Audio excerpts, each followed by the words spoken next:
Oh, hi. You wanted to interview me, right? I'm the president of her fan club. Okay, shoot. My name is Presley. That's Presley. It's not a bad name. Of course, I have my own name for myself, but I answer to Presley. See that fat black guy over there? The one taking a nap? He's Elvis. People laugh when they call our names together. I don't know why. Names are important. People should take more time in picking names. I recommend going outside and calling it for a couple dozen times just to get the feel for how the name sounds. Okay, I got sidetracked. And truthfully, I don't get asked for my opinion very often. So, when did I first meet her? Well, I remember it exactly. I was in a box in the window of a pet shop when she came in. She picked me up, looked me in the eye, and walked over to the cash register. It was as simple, easy as that. And the rest, as they say, is history. So you can see why I'm such a big fan. When we got home, Fatso over there, he was the king of the hill. But she had a little talk with him, if you know what I mean. And we've gotten on just fine ever since. Truth is, I'm actually the one in charge around here. I'm smaller, but I'm a lot faster. I keep telling him he really needs to go on a diet. I was only about 3 inches tall. Of course, I'm only 4 inches tall now. That's a dachshund joke. I'm a lot longer than I was at first. So, what makes her great? How come I'm such a fan? Come with me. Does that sound like clickety-clickety? Look at that. Decadent specialty food, 24/7, 365. You may think it gets boring, the same kibble kind of things every day, but let me tell you, those things are great. Crunchy. Watch what happens when I bite into one.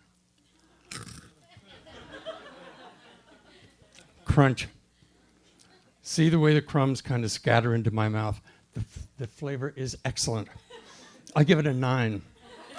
I think they may have been featured in Gourmet Magazine recently, a special edition, of course. Here, want to try one?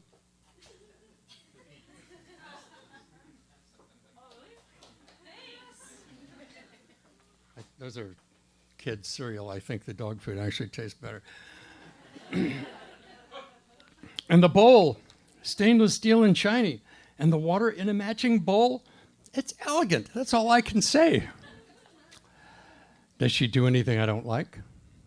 Well, sure. I mean, she isn't a dog. She doesn't understand the things that are important to us. So she doesn't let us go outside alone, always on a leash. She doesn't realize how important it is to keep up our network, visit our friends, check out the neighborhood for intruders. We get a lot of info from wandering around and sniffing. And we really need to track the damn cats. That's our real job. And we can't do it well on a leash. We have to see and be seen. We have friends out there, and we have to maintain relationships with them. Oh, one day, I found this rock that moves. Smelled really strange, too. Okay, I'll admit it, I don't come back immediately when she calls, so I guess I'm partly responsible. But geez, I've got a job to do, and I just can't get it done without some free time. Oh, and I really, really hate that song. Worst song ever written. You know, who let the dogs out? Then there was the time when I woke up and felt a little strange down there. Make that back there. So I tried to lick the area. You know how that feels good and helps heal? But I found I had this big damned lampshade thingy on my head. They made me wear it for 2 weeks. Talk about embarrassing. And the worst part was, everybody knew. Humiliating. I'm going to tell you a secret. When she's gone and I can't crawl up into her lap, I lay in that patch of sun, the sunshine on the carpet. You see it? Yeah, that one. It moves. I really love to stretch out in that spot of sun, but if you just lay in the middle, before you know it, you're in the shade and it's cold. But I watched it one day and I saw it move. It does the same thing every day. So now, and nobody knows this but me, I lay down at the edge of the sun. So that way, I stay in the warm sunlight for much longer time and can get some really good Z's. You didn't know that, did you? You got time for a cat story? It's really quite important. See, it's my reason for existence, actually. Oh, I used to chase squirrels. They're all over the place around here, but the cowards run up a tree. You never get close to them. So I've given up on squirrels. Besides, they eat nuts. I tried one and don't personally understand the attraction. Back to cats. So I always bark when I hear or smell a cat, and I can't help myself, and I always chase them around outside. I just do, okay? I mean, so a couple of months ago, I set a trap. There's this big old gray furry Persian that likes to wander around our property. Thinks he's so damn smart because he can go out on his own. I'd sneaked out of the house. I was beside the corner of the garage. Come here and I'll show you. Okay. See, right over there by the side? And the cat is prancing along. Totally useless damned animals, if you ask me. I can hear him coming and I can smell him too. You know how bad cats smell. So I stay real quiet until he comes around the corner, and I'm off. Never ran so fast in my life, and he makes a big mistake. Gets in a blind alley. Over there, see it? Yeah, that's it. And he knows he's caught. He starts by hissing and flashing his claws. The claws he thinks he has. I immediately notice he doesn't have any claws, and I go for him. Then, all of a sudden, he rolls over into his back and gives up. Success. Victory, triumph. It was glorious. I remember the feeling to this day, but you know what? I didn't know what to do next. I mean, I didn't want to eat the damn thing. I prefer the stuff in the bowl. But there I was, the king of the street, and I didn't know what to do next. I made sure people saw me. Barked a lot. And then I let the cat up. He took off like a shot, looked back over his shoulder once or twice. Oh, and I had a mouthful of fur, so I took it over to her. She didn't appreciate it much, though. But I'll tell you this, things have been a lot better around here since that day. Absolutely best thing about her? Oh, there's no question. It's the pet store. So every 3 months ago, so we go to the pet store. No big deal, right? Well, let me tell you what happens.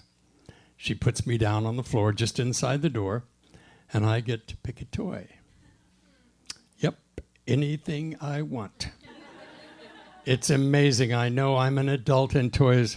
Hey, I see you with that iPhone thingy, so don't look so smug. I dash over to the bins that they keep the toys in, and I start shopping. I find the new things first and test them. A good toy should have an interesting texture. Feel good when you bite into it. Not too firm, not too soft either. So that's the first test. Then the taste. A good toy should have an interesting flavor. Not too rubbery and not too plastic tasting. But I can put up with that if it's got a special noisemaker a whistle, a bell, something that makes a noise when you bite into it, really tops it off. That makes the difference between a primo toy and an also-ran. I make my selection. Sometimes it can take quite a while. And I never, ever take the first one that I test. Never. Then I take it to the cash register. The girls there always laugh, and I don't understand why.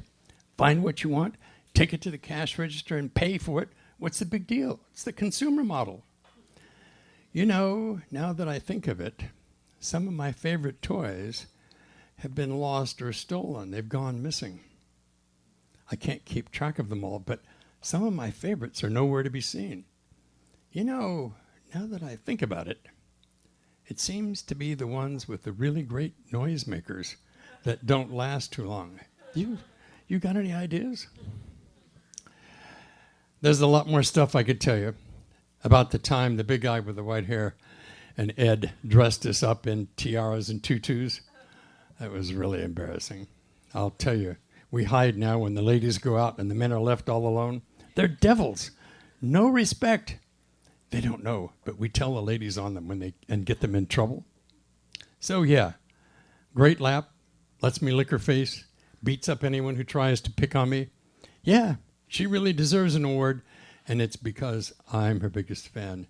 No doubt about it.